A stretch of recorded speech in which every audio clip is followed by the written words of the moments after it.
Pongo ahora. Listo. Bueno, en la grabación que mi querido Santiago va a hacer desde su hermosa Argentina, ya se los pasaré, ya les avisé por Facebook, ya se los pasaré por YouTube y por Spotify en formato podcast. Bienvenidos los tres, qué bueno que estamos ahora sí, los tres juntos. Listo, tres mentes después de esto, vamos a empezar con el temazo.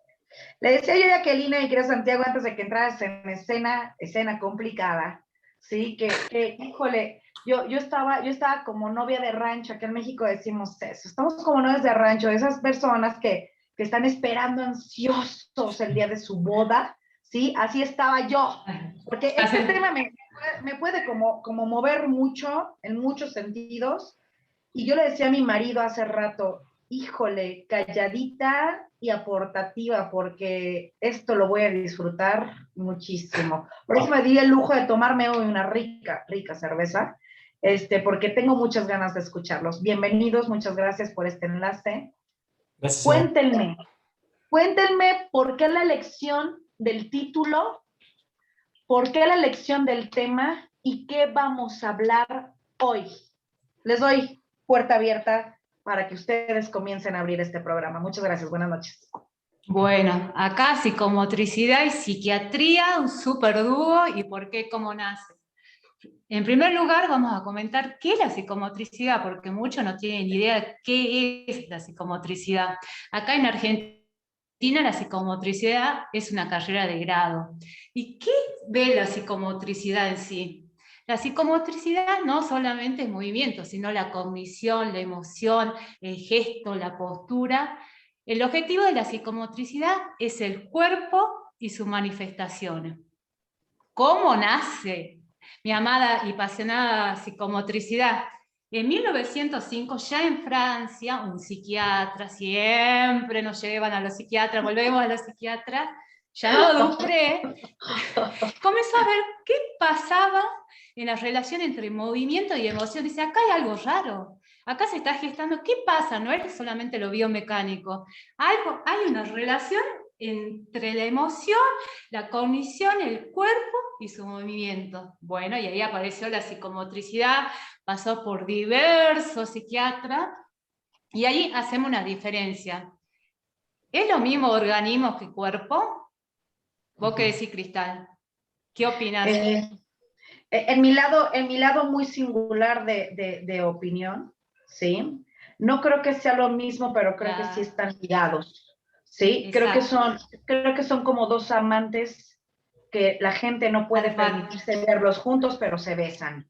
Exacto, me encantó. El organismo es lo que llegamos, el paquete que te dice, acá tenés regalos, la genética, los músculos, los huesos, sacamos la pelada del papá, la nariz de la mamá, los ojos del bisabuelo.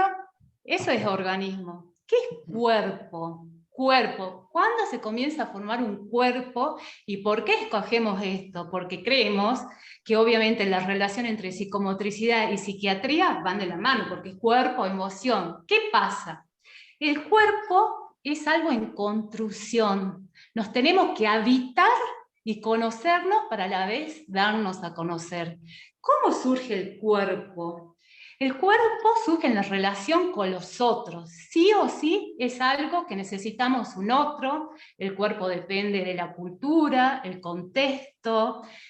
El cuerpo son las palabras, los gestos, las emociones, todo aquello que van dejando huella. ¿Y cuándo comienza a construirse ese cuerpo? Desde el vientre materno. Cuando el bebé en gestación, a partir de las 4 semanas, ya tiene desarrollado el sistema auditivo, ya escucha la vibración, la voz de la mamá, por vibración por medio de la columna vertebral hasta el vientre. Escucha el ritmo de la respiración. Todo lo que escucha, la vibración de los intestinos, el contexto, los otros y sobre todo el corazón de la mamá. ¿Y qué pasa cuando ya nace ese bebé? ¡Oh! Llegó la hora de nacer. ¿Estaba todo cómodo, calentito? ¡No! ¿Qué pasa? ¡Pum! Sala de parto, todo es extraño, frío, cara que no conoce, salió de un medio cómodo y ahora, ¿qué hago con esto? Y entonces, bueno, ahí inicia ¿quién cumple la función materna o la mamá? La construcción de ese cuerpo. Ahí comienza, y ahí viene el querido Santiago a explicarnos qué es la emoción, qué pasa cuando el bebé nace. Ya nació, ya lloró el pobre, ya vio que no está de nuevo la panza en la mamá, todo tibio, ahora frío, estoy en el quirófano, ¿qué hago? Y ahí comienza con los movimientos, mayormente acá, y a mí me pasó, y que siempre lo hablamos con Santiago y nos reímos, que acá es muy común envolver a los bebés. A mí yo tengo en foto que parezco un cigarrillo así, con los ojos solamente saltados, así con las Acá manos. También. Claro. Pero ¿qué pasa? O sea, en teoría, el movimiento va relacionado, el movimiento libre va relacionado con la inteligencia. El movimiento es cognición. ¿Qué pasa con ese bebé que está así todo duro, con la mano, que pobre ojo nada más? ¿Qué pasó ahí? Los bebés, ay, perdón, apago mi WhatsApp web, que me están llegando notificaciones. El bebé, cuando se está construyendo, cuando sacamos el cigarrillo, que le decimos acá, hace los brazos de esto. Eso es cuerpo, es movimiento, esos son movimientos reflejos. Hasta los 3 meses, el bebé tiene movimientos reflejos que va endureciendo los músculos y los axones de las neuronas motores se van endureciendo. Eso habilita el movimiento. ¿Qué hace? A mí me gusta yo soy muy romántica, del diálogo tónico. Hay un psiquiatra que en su momento, en 1970, llamado Julia Guerra, que decía el diálogo tónico entre bebé y la mamá. El bebé se acomoda a los brazos de la mamá y al viceversa, porque nos tenemos que acomodar. ¿Qué pasa acá? Es un cuerpo, es reconocernos.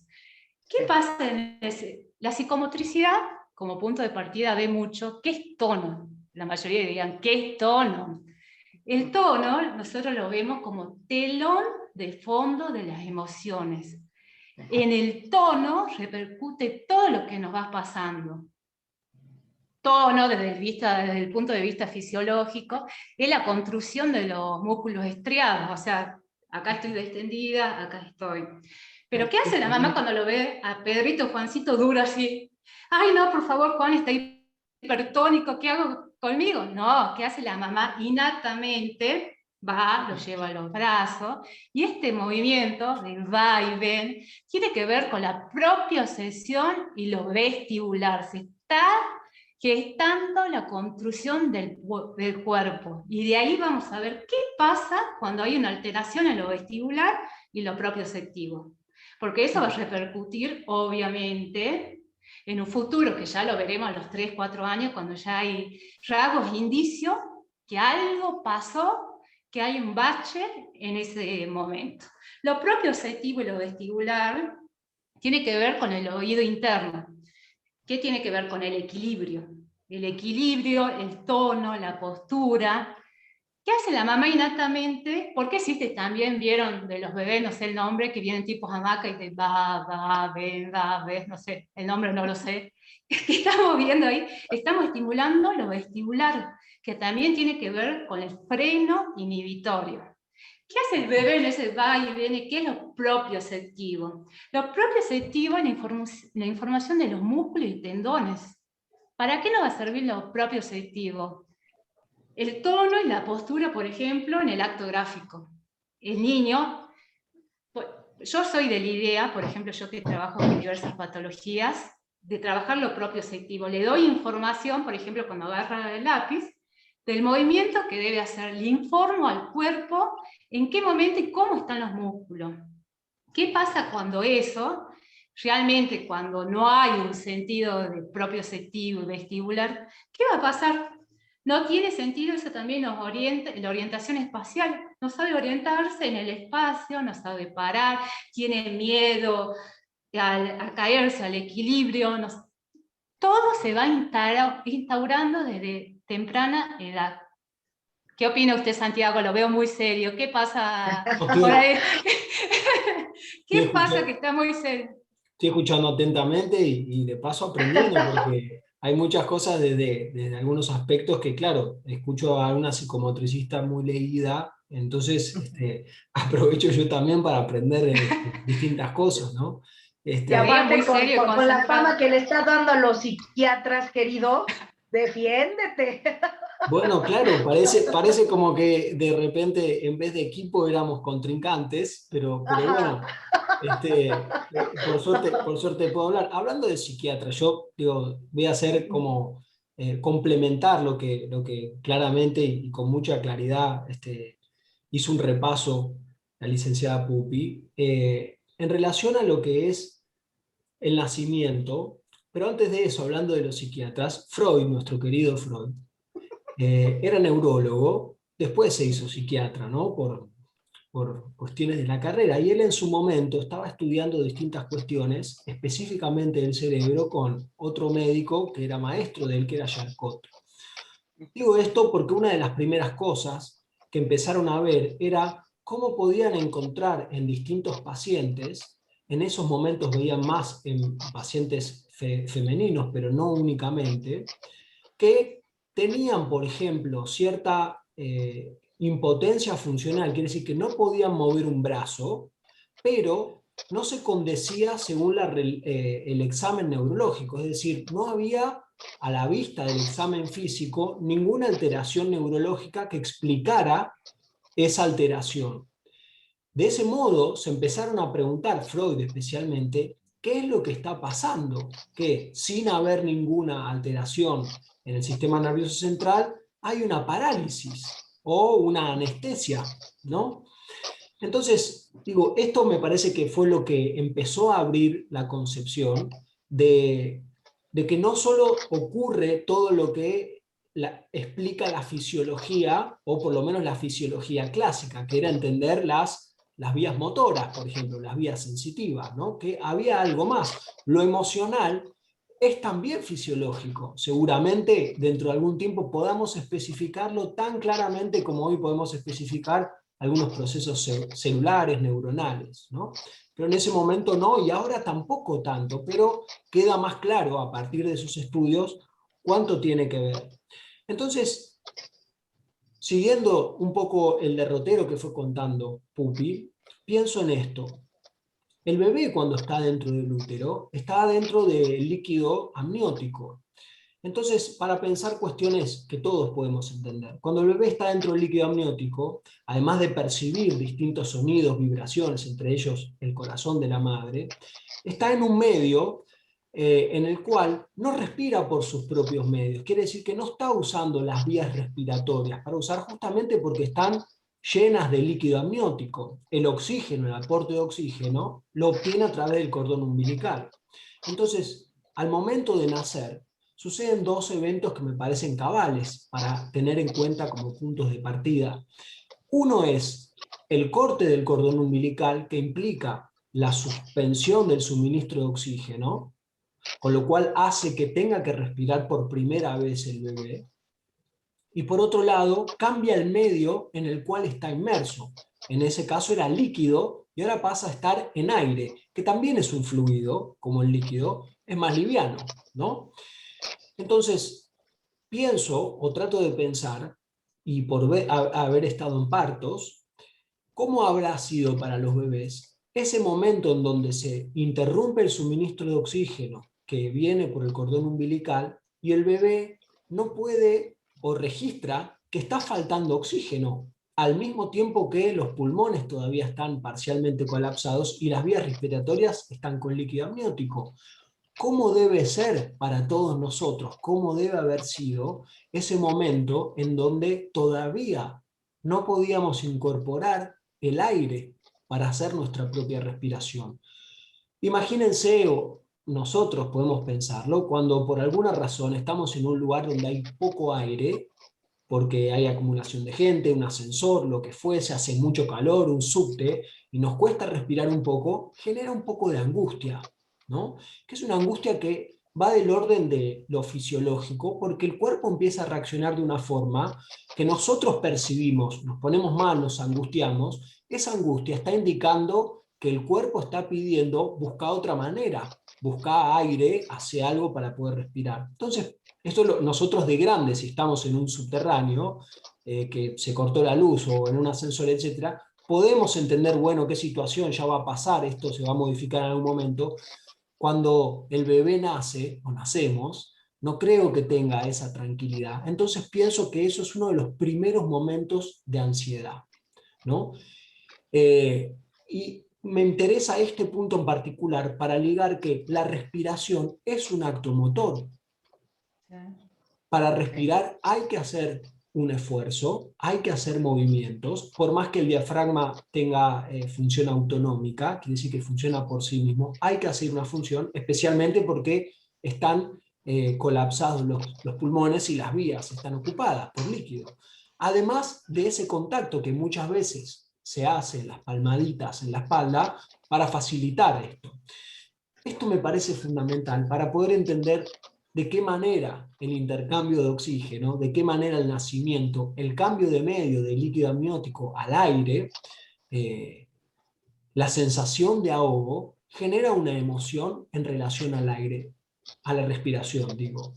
Y cómo la respiración, esto también todos lo sabemos de adultos, cualquier circunstancia que a nosotros nos empieza a generar ansiedad, ya sea lo que hablamos en un colectivo o un encierro, o simplemente en el medio de un parque, pero que por alguna cuestión que sepamos o no sepamos, nos empieza a dar una sensación de ansiedad, de angustia, de falta de aire, sabemos que concentrándonos en la respiración, nos calmamos. La mayoría de las veces, especialmente cuando no hay ninguna patología, ¿no?, que impida la entrada de aire. Entonces, Sí.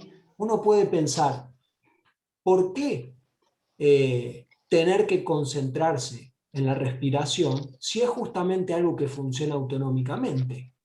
¿Para qué preocuparse por algo si ya voy a respirar por mí? Bueno, acá vuelve a pasar esta cuestión. ¿Qué cosas emocionales hacen que de alguna forma lo automático de la respiración se aleje, como si se suspendiera de la atención, de la conciencia, y es como que si uno se olvidara de respirar? Por supuesto que no se olvida, el intercambio de oxígeno no se interrumpe, pero sí uno puede verificar, si presta atención, cómo la respiración en ese momento puede estar siendo más superficial, más frecuente, donde está sin darse cuenta, y cómo a lo mejor hacer algo genera. A mí ahora mismo algo ya me generó, ¿no?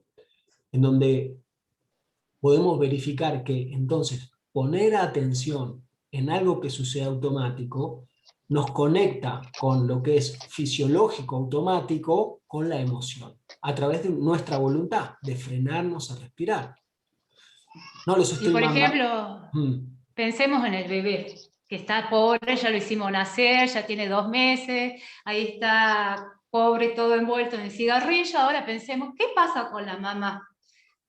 ¿Qué es parte del cuerpo, la construcción del cuerpo? La mirada, pero la mirada con intención y atención. Yo miro porque tengo un otro donde sostenerme en esa mirada. La mirada es fundamental.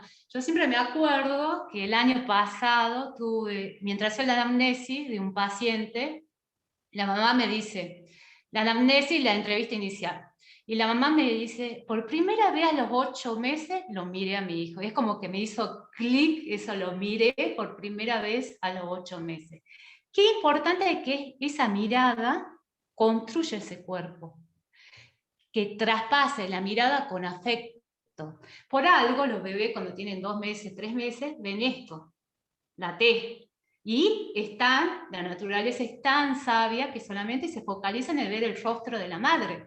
A lo lejos los bebés ven borroso, por algo, porque está todo nuevo y dice, bueno, veo a mi mamá. Pero qué importante, y con esa mirada, ¿qué va acoplado? La voz.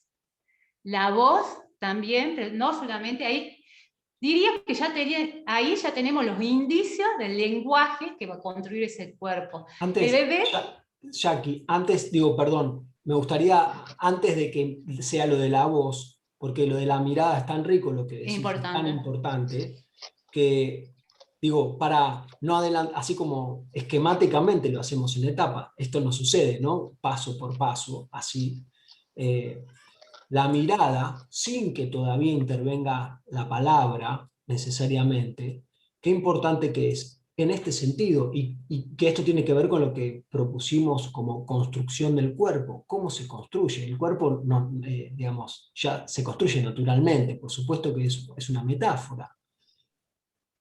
Es una metáfora y simbolismo, que el simbolismo hace a la construcción del cuerpo. Pero en relación a la mirada, cuando esto que contás vos sobre la anamnesis, de que la madre dijo, recién a los 8 meses me di cuenta que estaba mirando a mi hijo, esto nos empieza nos ayuda a pensar cómo con la mirada el bebé nace, además de que, supongamos, viene de ese momento de no haber podido respirar naturalmente hasta su primer respiración, que debe haber sido bastante satisfactoria, el momento en que podía oxigenarse, porque eso el organismo, no es que hay que relajo, cómo respiro, el organismo vuelve a estar en un estado de homeostasis, porque tiene nutrientes de oxígeno, ¿no? Entonces eso deja de generar una sensación displacentera. Entonces, cuando el bebé está con la madre y nace, tiene un montón de sensaciones, así como la de respirar, que no conoce lo que es. Nosotros podemos ser, bueno, hoy es tal día, hoy, como vos decías, Cristal, hoy bebemos los jueves, o mañana viernes, es como quien dice, es viernes y el cuerpo lo sabe. El bebé, ¿qué siente o qué sabe, qué puede entender de todas aquellas emociones, sensaciones, percepciones, propiocepciones que está teniendo? No las tiene, es como que si fuesen todas chispas que no tienen ningún tipo de organización. Entonces, ¿qué va a hacer con eso? ¿La va a ir a buscar un diccionario? No, claramente que no. ¿Va a esperar a ser grande para entender qué le pasa al bebé? No, tampoco, porque no se va a acordar. Y además, si no se construye desde ese momento, difícilmente pueda construir. Valga la Aparte, redundancia. Santiago, eso es la antesala de la inteligencia. ¿Qué decía Piaget? Que Pero, movimiento e inteligencia van de la mano. Ahí claro, estamos construyendo los primeros indicios de movimiento. pero como hablabas, digamos, claro, el movimiento está allí y ya está en la respiración, es movimiento, ¿no? Y el contacto es movimiento, y desperezarse es movimiento, y los reflejos arcaicos lo son. Pero, ¿qué hacer con toda esa, por decir, chispas que el bebé siente como emoción, lo digo de una forma, para que empiecen a organizarse, o cómo se organizan? Un psicoanalista, Bion, empezó a describir el reverie, que es justamente esa conexión táctil, pero especialmente visual, entre la madre y el hijo, en donde la madre, sin saber cómo son las chispas, qué son esas chispas para ese bebé, cómo las está vivenciando, a través de ella estar observándolo, y a través de estar observándolo con atención. Una cosa es estar mirando y estar pensando, bueno, más a la tarde, después, aunque lo estoy mirando otro, y otra cosa es Tengo que estar lavar la mirándolo, ropa, lavar ropa. claro, estar mirándolo con intención, sin Sí. saber exactamente qué es lo que el bebé está sintiendo, pero transmitiéndole la alegría, transmitiéndole su propia serenidad. Entonces el bebé es como si empezara a encontrar una brújula, un mapa, una especie de organización en la mirada, en donde el bebé envía a la madre todas esas chispas desorganizadas, la madre las recibe, las organiza en su sensación de amor y las devuelve.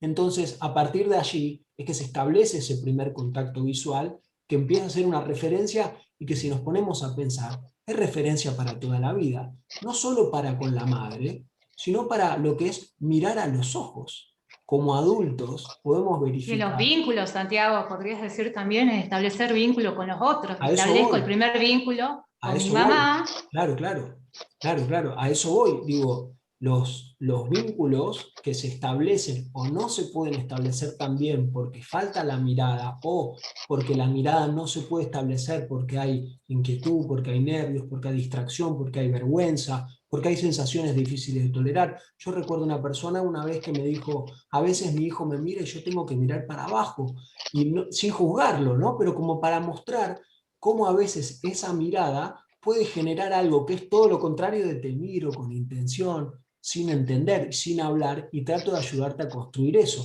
A veces, si alguien se siente muy conmovido por una mirada, puede bajarla, la mirada, y no sabemos cómo lo interpreta el bebé, ¿no?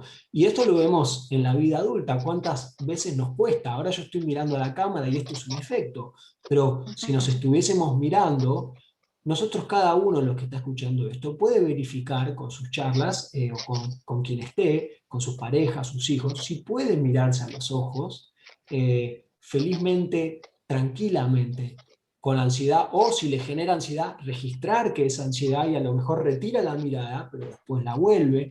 ¿Qué nos empieza a pasar en relación a cuando estamos mirando con el tono muscular en el sentido de estoy mirando, pero para sostenerte la mirada a alguien me empiezo a poner todo duro y tenso y no muestro mis manos, pero están apretadas y los pies están en garra y todo eso? ¿Cómo empieza a haber este diálogo que la licenciada Pupi mencionaba al principio, ¿no? Y Bueno, podemos ir también bueno, yo voy a hacer mención a lo que era así como te decía, el movimiento consciente, no el automático. ¿Cuál es el movimiento consciente? Cuando ya está dirigido, tengo una intención. ¿Cómo va surgiendo la mamá?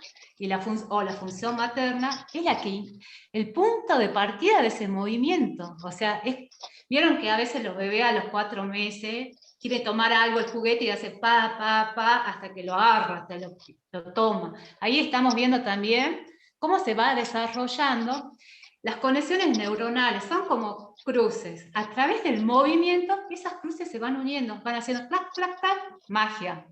Esa es la antesala de la inteligencia.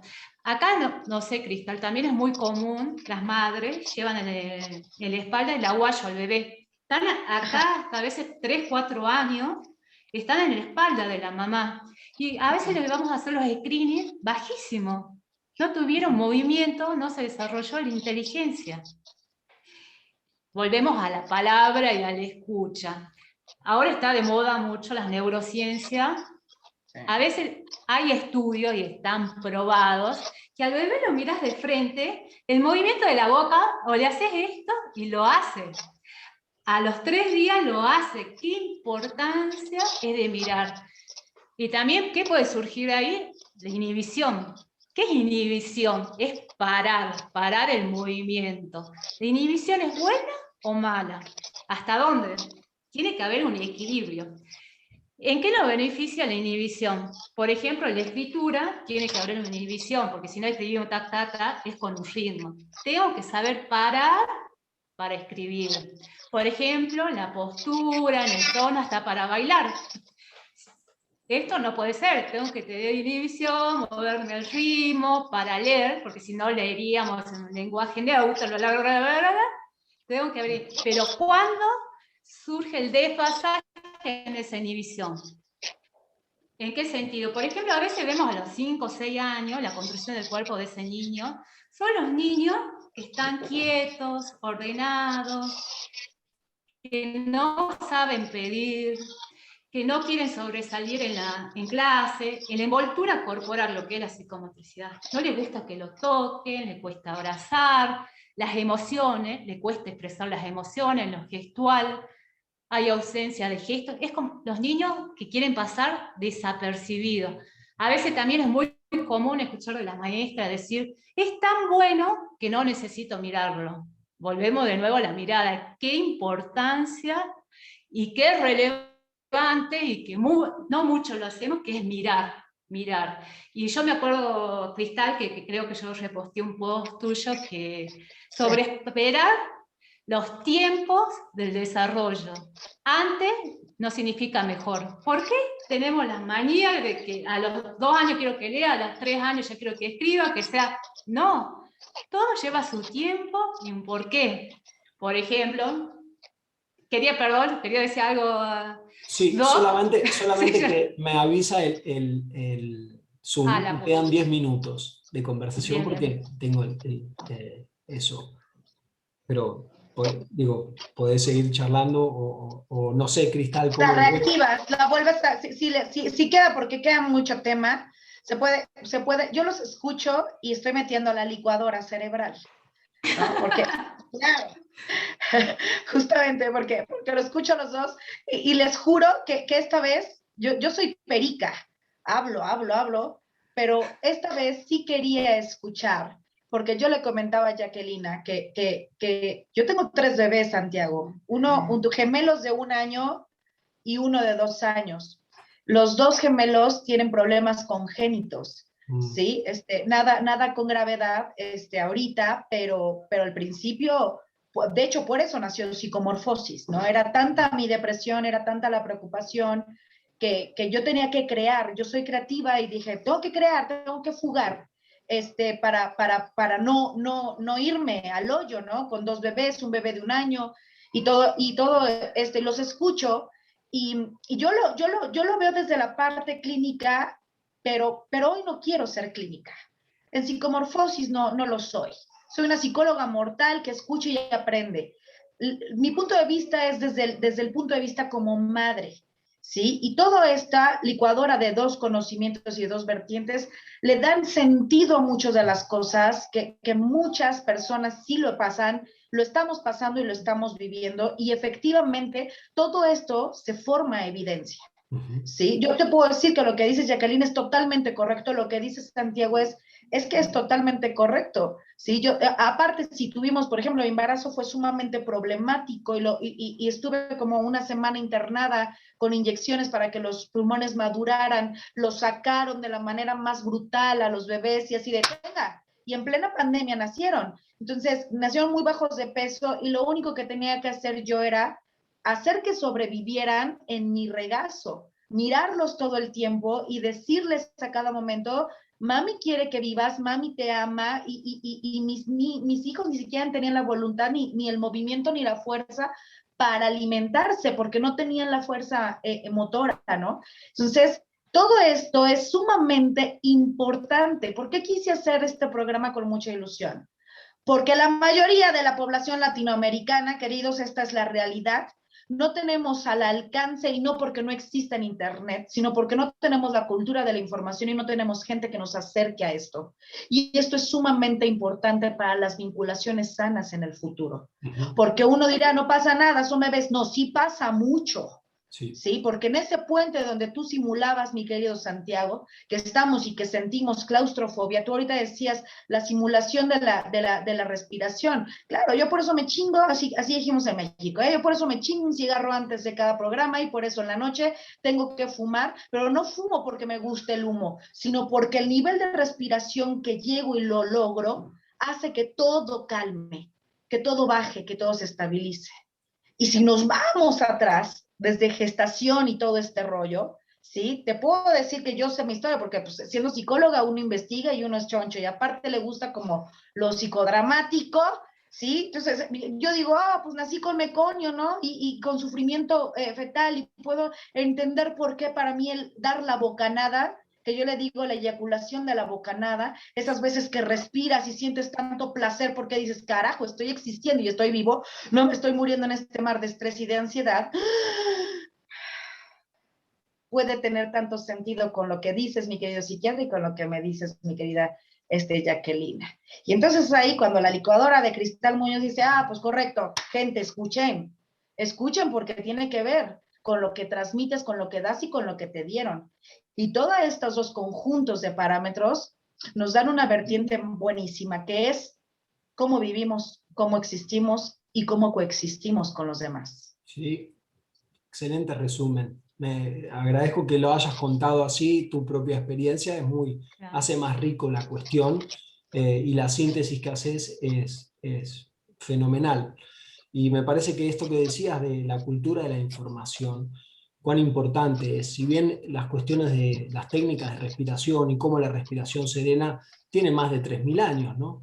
Pero qué poco a veces nos detenemos a pensar en esto, a pensar en qué relación tiene la respiración con el movimiento, cuán bien nos puede hacer practicar la respiración para poder serenar el pensamiento, para poder tomar mejores decisiones, etcétera, etcétera, ¿no? Y en Aparte relación de escuchar nuestro cuerpo, ser receptáculo, el cuerpo sirve para expresar, yo te abrazo, mi cuerpo es receptáculo de tu cuerpo, qué importante a veces es un abrazo, el contener Y el conocernos también, qué pasa con las manifestaciones de nuestro cuerpo, qué pasa cuando estoy hipertónica, qué está resonando en mí de la emoción, cómo calmar esa emoción, respirando, haciendo consciente y viendo cómo a veces no les pasa que están sentados así duro, y cómo influye, por ejemplo, hasta en los niños, y bueno, acá justamente el cuerpo en construcción, una mala postura, un mal tono. Los niños cuando están en la escuela, están sentados, tienen una mala postura, el tono está relacionado con la atención. Qué importante que es de bebé saber incorporar un buen tono en la relajación. Yo pondría desde los 2 años, kinder, respiración, tono, o vos qué Y opinás, claro, Santiago. claro. Y en relación a esto que decís, me parece importantísimo el hecho de pensar que a veces, para relajar, ¿cuántas veces recurrimos a elongar los músculos? ¿No? Los músculos, a veces la elongación de los músculos me gusta pensarla como que si fuese que están bostezando los músculos, y en ese bostezo obviamente existe un intercambio de aire que sale desde la respiración propiamente dicha.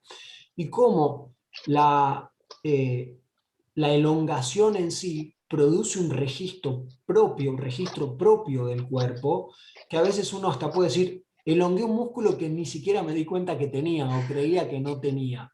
Como esa frase que es medio en broma, pero medio en serio, nos permite darnos cuenta cuán a veces alejados estamos de nuestro cuerpo y cómo elongar nos hace sentir de la misma manera que un abrazo nos hace sentir, esta vez desde las manos de otro, pero cuando elongamos lo podemos hacer solos. Entonces, ¿cómo elongar?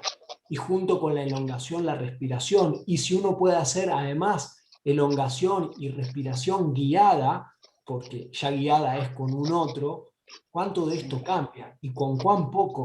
¿No? Digo poco en el sentido que es accesible absolutamente para todos. Pero no es para nada poco, según todo lo que venimos repasando desde el principio, ¿no? Quedan, Cristal, 2 minutos, me gustaría que no se corte inmediatamente la comunicación, abruptamente, quiero decir. Bueno, agradecerte que nos has invitado y que obviamente esto queda abierto para seguir hablando y hablando, ¿no? Y estoy muy contento de Y qué participar. importancia. Yo también, gracias por la convocatoria. Y a mí me hace Sin duda, y por el corto tiempo me los amarro y firmamos ahorita. Esto da para segunda parte, definitivamente. Adelante. Porque puedo creer que mucha gente va a decir, a ver, ¿y luego qué? ¿Sí? Y no me gustan los y luego qué. Entiendo que es tarde, pero quiero que me prometan que tenemos que hacer una segunda parte porque esto es una pausa. Ni mi cerveza me terminé, ¿sí? Entonces, tenemos el compromiso de hacerlo. Se va a cortar. Un beso grande a los dos. Esto es una de las como les decía, les vuelvo a repetir, gente bonita, gente hermosa. Es una de las noches que más quería que llegara. Pocas veces tengo la oportunidad de escuchar plenamente. Hoy tenía ganas de escuchar. Se te nota la sonrisa. Se te nota en la sonrisa y eso tiene que ver con lo que hagamos. Gracias por lo que decís y por convocarnos y gracias, Jacqueline, también por ligarme también. Bueno, mando la grabación para vos, Cristal, en cualquier momento. Mándamela y ahorita la subo. Hoy queda en YouTube y hoy queda en podcast. Se los comparto. Bueno, tú lo vas a tener material, pero para que lo puedan difundir, gente, para que ustedes también lo puedan difundir, con la promesa que va a haber segunda parte. Muchas gracias a los dos. Saludos hasta Argentina. Gracias. Chao. Chao.